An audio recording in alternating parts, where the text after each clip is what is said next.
All right, today we're talking about, I'll wait until I take a sip.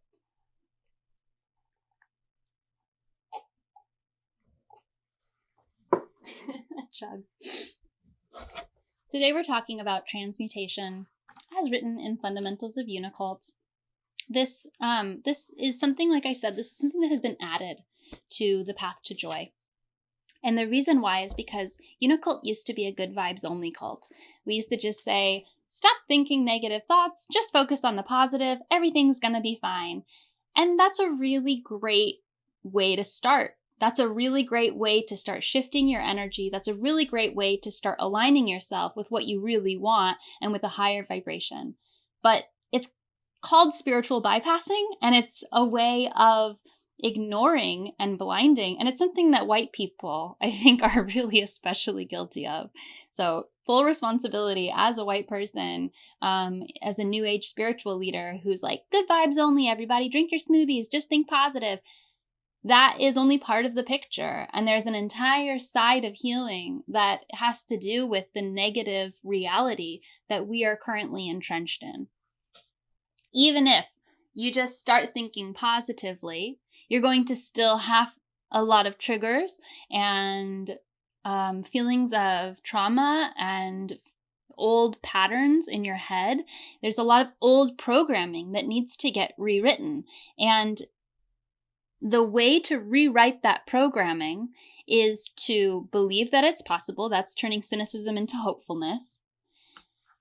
And then this is the path to joy, right? Turning cynicism into hopefulness, then paying attention to all of your thoughts, all of reality, and then finding the truth of your own heart, the truth of reality, the truth of all the realities.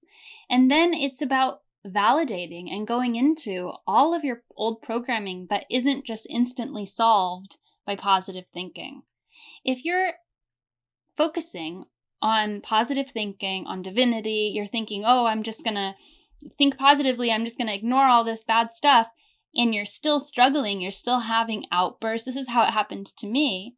On my healing journey, I thought, okay, well, I'm just going to focus my mind on positivity, on things I want to focus on. I did that. I believed in magic. I followed all the steps on the path to joy as far as they were concerned, other than transmutation. And I was still having BPD fits. I was still freaking out. I was still smashing stuff. I was still hitting people. I was still holding myself out of windows, threatening to jump. I was still acting out. I was still screaming. I was still hurting myself. I gave myself a black eye once. This is all after I started following the path to joy. So I realized there's something that I'm missing.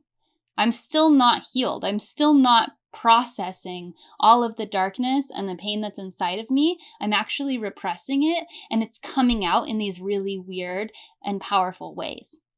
So I had to be humble. I had to say, what is it that I'm missing? And that's when I met Kuan Yin, and she helped me investigate the darker aspects of my soul, which I was too afraid to investigate. I was absolutely too afraid. But with a loving, an unconditionally loving guide like Kuan Yin, I was able to dive in and see all of these things. And she has given me the information that I used to create this map.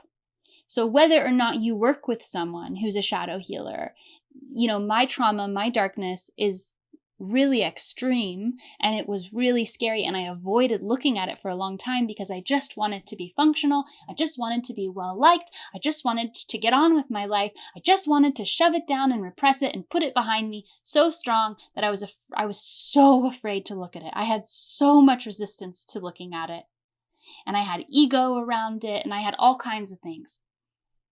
Maybe for you, it's not that intense.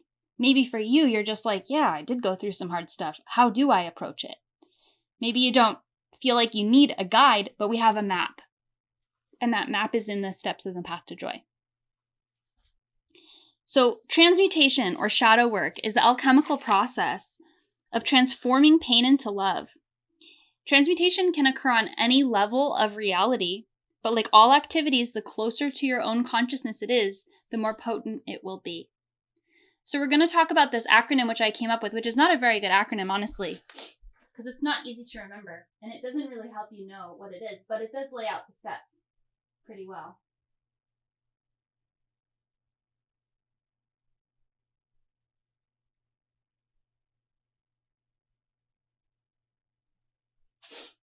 So we're going to talk about the A.R.I.S.E. Let's see, which way do I need to go? This way. All right. We're going to talk about A.R.I.S.E, which, again, isn't a great acronym. If you remember this afterwards, I will be surprised. The actual bolded letters don't reflect the actual thing, but if it's something you can refer to, and it just helps you remember that this is the way that you lift your energy. And I think with a lot of, white New Age spiritual leaders or whoever, if you're afraid of the shadow work, if you're afraid of looking into the darker, more negative reality, you can remember that by actually diving into the shadow, that's actually how you raise your energy. So we think, I'm not going to go down there.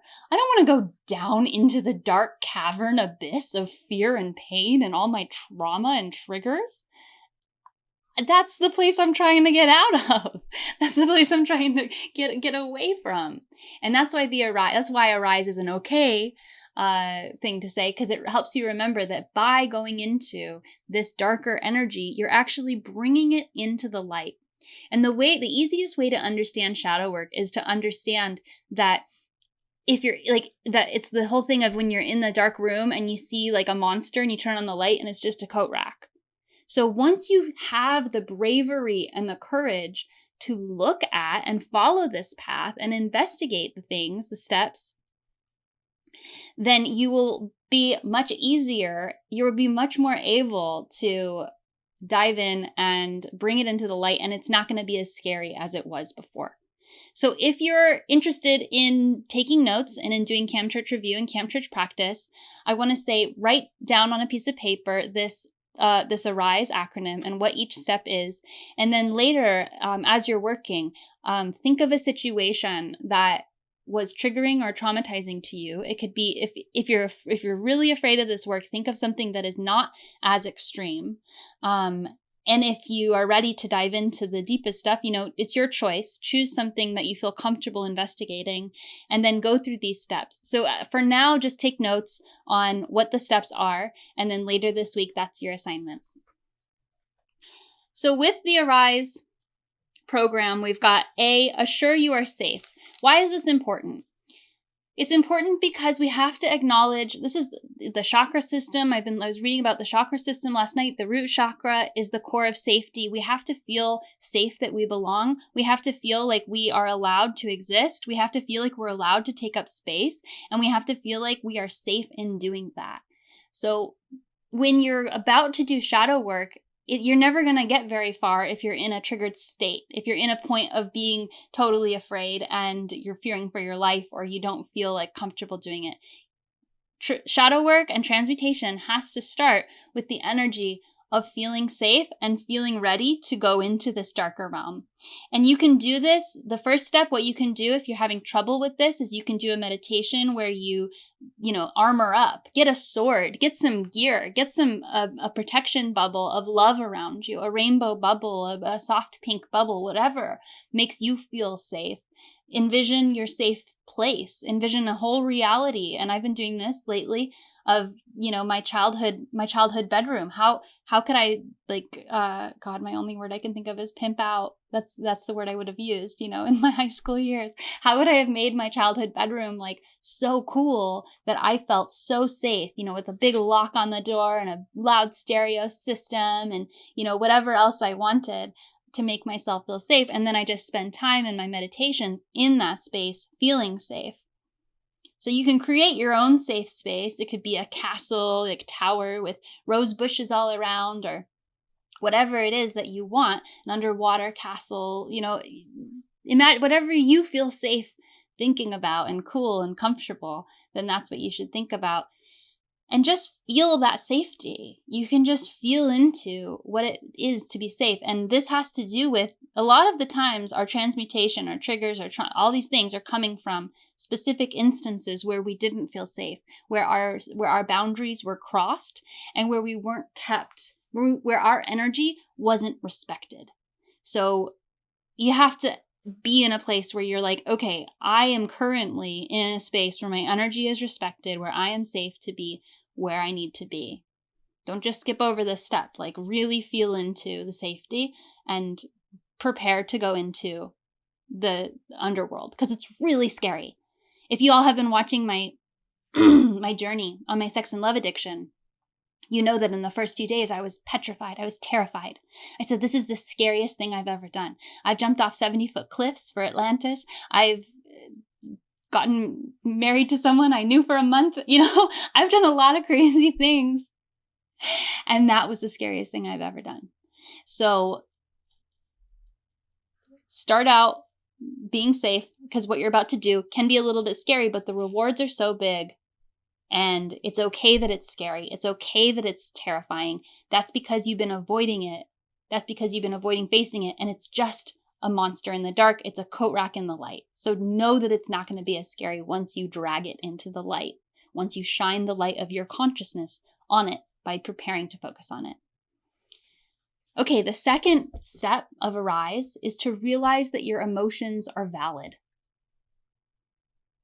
If you are feeling triggered by someone, and this has to do with, if you are triggered, if someone, I always use this example, but if someone puts a beer bottle or something on your shelf, and you're at a party, and you're having a party, this has happened to me, someone puts a beer bottle precariously on the corner of your shelf, and you have an anxiety attack, and you're like, you either want to yell at them, or you want to run away, or you want to kick everybody out of the party, or whatever.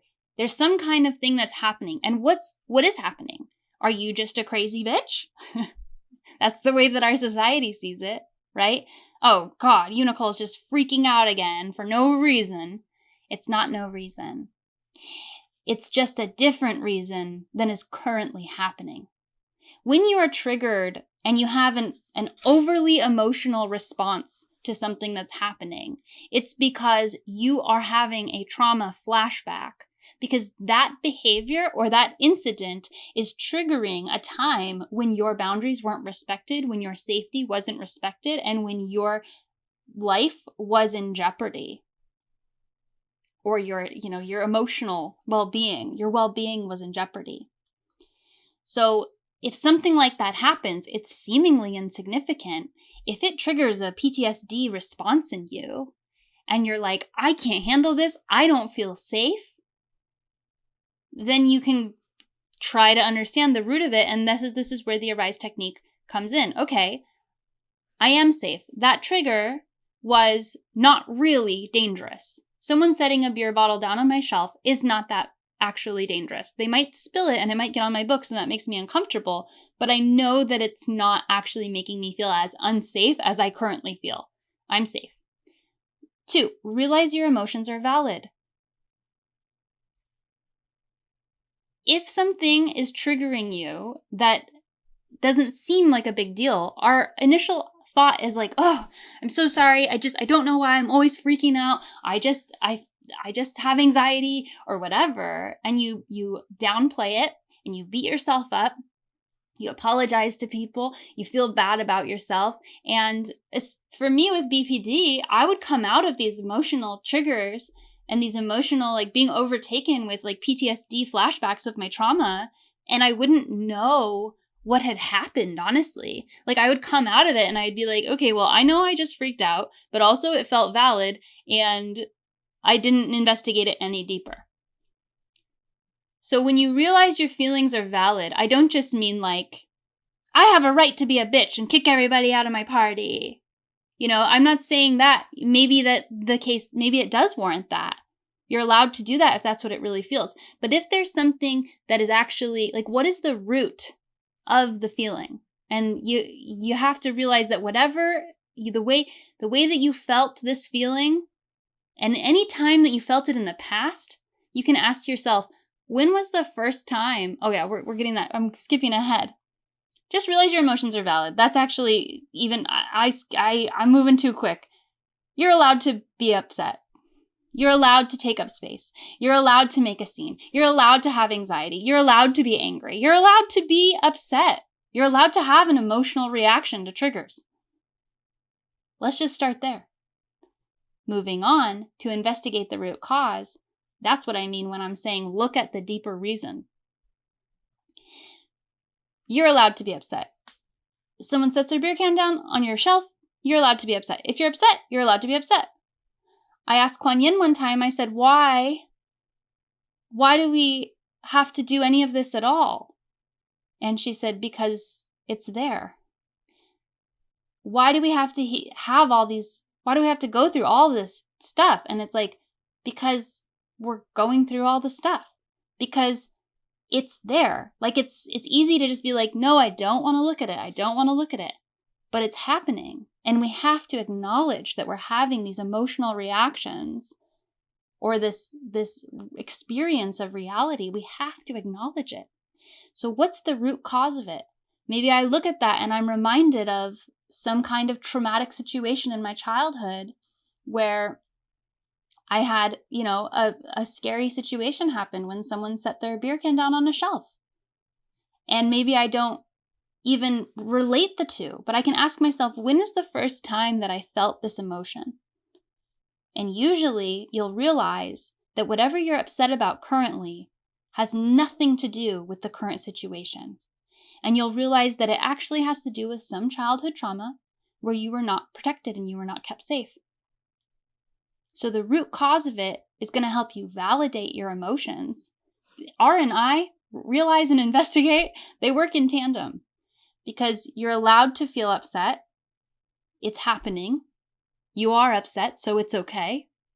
What are you going to do other than acknowledge the truth? And then investigating the root cause will help you validate your emotions a little bit more. The next step is not what you might think you would do next. And that's to see how the pain is serving you and your behavior and your trigger. Usually, you feel like you're protecting yourself.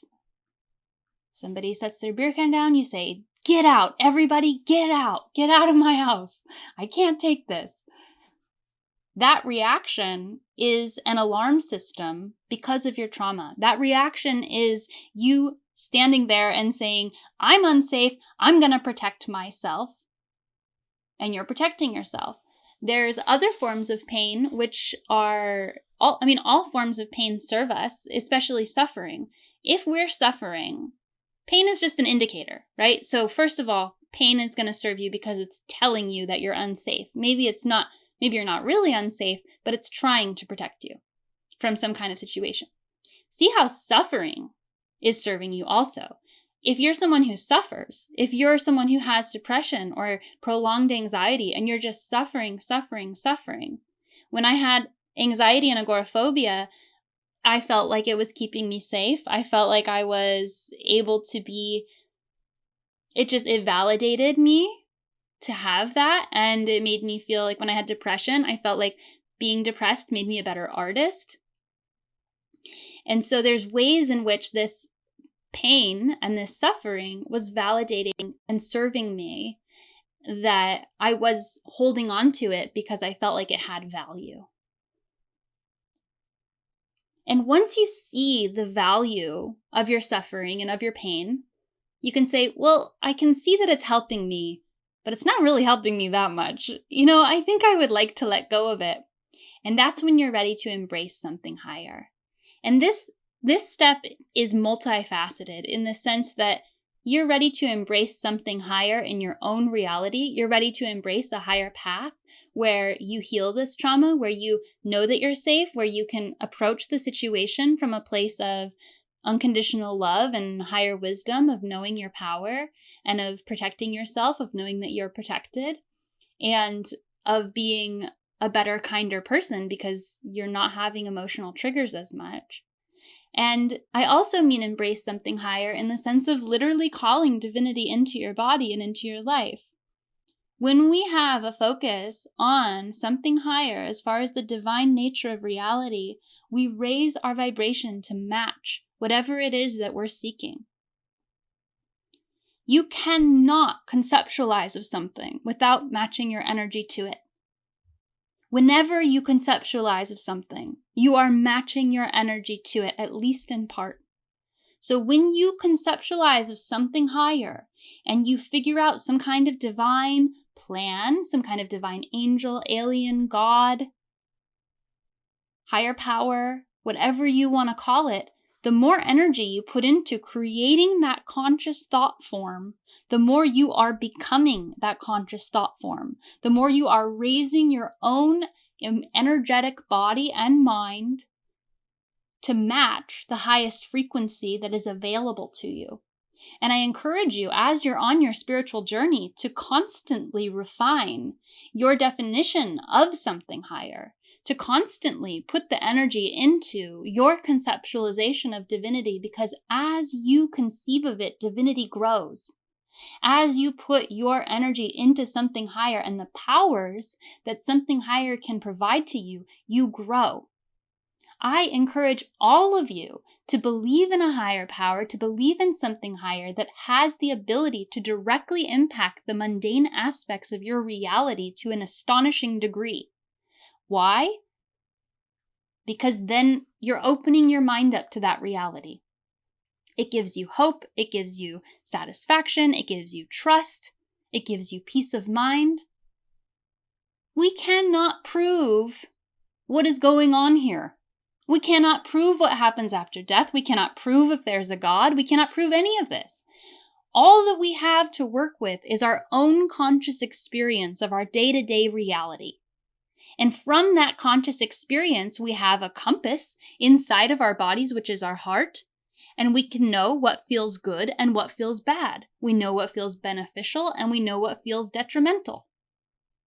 So from what we're working with, from our limited viewpoint on Earth as humans, you don't even have to really believe that it's very likely that there's an amazing magical spaghetti monster with, spaghetti that every time it comes down and touches the top of your head, you get a good idea, and the spaghetti tentacles create magic all around you and weave your fate. You can think of whatever you want. It doesn't matter how likely it is. What matters is that you feel better when you think about it.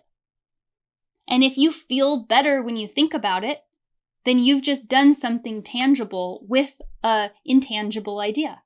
You've just created happiness. You've just created joy. You've just created peace of mind. You've just created a settled feeling inside of your heart. You've just created trust in the universe. You've just let go of discordant reality and you've invited peace and love and care and safety into your life. Is that so wrong? Is that embarrassing to do? None of us can prove any of this. No Christian can prove a Christian God. No atheist can prove there's no God. Why are we fighting? Let's look at what serves us as individuals, and let's believe whatever the hell we want to believe so that we can be happy, good, kind, stable people in our day-to-day reality, because that is truly the only thing of value. That is the only thing we have of value in this reality, is our search for joy. The spirit of Uni is here for you. The spirit of Uni cares about you. The spirit of Uni cares about everything you care about. The spirit of Uni is integrated into your consciousness and understands the way that you understand reality. And the spirit of Uni has a higher perspective that is helping you, that is there, is waiting to show you the higher perspective of seeing reality in a brighter, kinder way so that you don't feel like a victim anymore. Who here wants to continue feeling like a victim? Not me. I'm over it. I'm tired of feeling like a prisoner. I'm tired of feeling trapped. I am ready to open up my third eye, and I'm ready to heal all my trauma, and I'm ready to accept the spirit of Uni into my heart and into my life to guide me toward a state of near constant joy and radical love for myself and all other beings on this planet. Who's with me?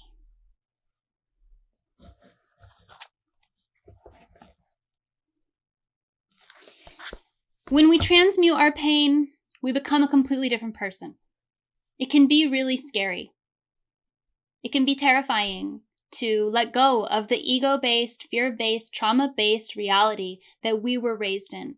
When we transmute our pain, we are healing our lineage, our DNA, our epigenetic reality of the trauma that has been passed down generationally, because we live in a different world now, because we're ready for a different world now.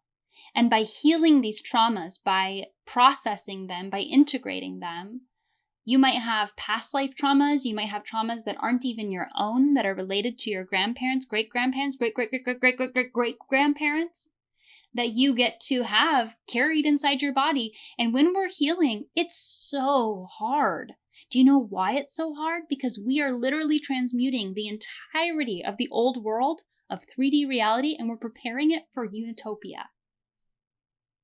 Inside your own consciousness, you have the power to bring Unitopia into existence through your fearless facing of the duality reality, of fear and pain, of us versus them, of ego, of shame, of guilt,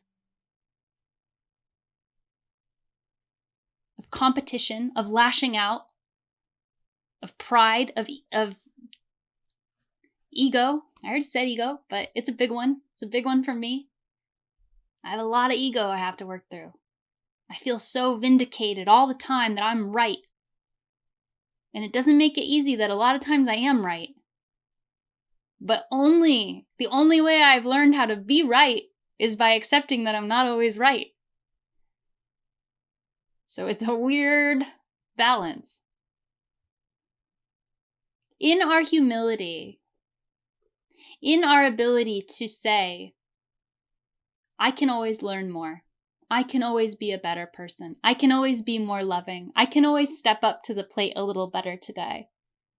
There's ways that I can take care of my body. There's ways that I can take care of my home. I could just do a little bit more. I know I can. And in the times when you can't, just giving yourself love, like you are allowed to lay on the couch and put a blanket over your head and just lay there. That is absolutely everything that you need to do right now. And there is no expectation on you. If you have the humility that you can do more for yourself as far as what you really need, and not pushing yourself by some idea of what you think you should have or do or want, but tuning into the truth of your own heart and allowing it, the more you can do that, the more your life will transform. The more the reality around us will transform, the more Unicult will grow, the more we will all grow, and the more we will become leaders and bearers of light. It's scary to look at your past life traumas. It's scary to accept the fact that you might be part monster. When I was in a relationship that was violent and I was the perpetrator of the violence, it was psychologically violent, physically violent. We had a lot of difficulties. I was already leading Unicult. And this person said to me, they said, if only people knew how horrible you are. And I said, you've got to tell them. I said, I'm not trying to hide it. It's just that this particular monster in me only comes out in my relationships. And now I'm healing a lot. I did a lot of healing in that relationship, and I did everything I could to be accountable. And I'm doing a lot of healing right now. And my role is to be accountable, to tell you all, like, I suffer, I have triggers, I have traumas, I have been not a great person, but I've never tried to not be a good person. I've never tried to hurt anybody. In fact, all I want in the deepest part of my heart is for everyone to be happy. But I have been in so much pain.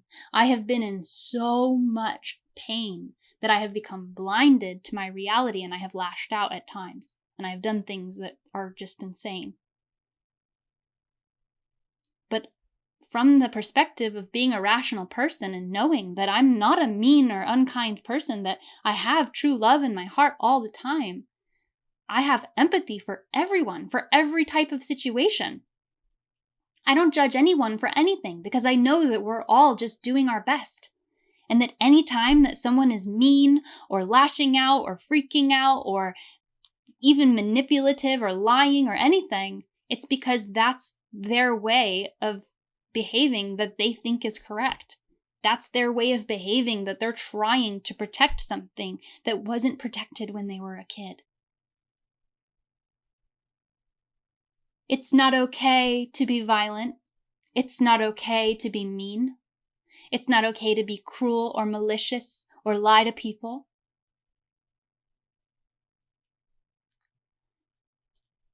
But you can heal these things and you can bring peace into your life if you acknowledge that you're doing it and you acknowledge that you want to embrace something higher. You want to bring something higher into your behavior, into your reality. It takes a lot of time and dedication, which is the next step on the path to joy, which we will be talking about next week. Let me just double check if that's true. No, it's not. Time and dedication is after creation. So we'll be talking about creation next week. And then time and dedication is the week after that.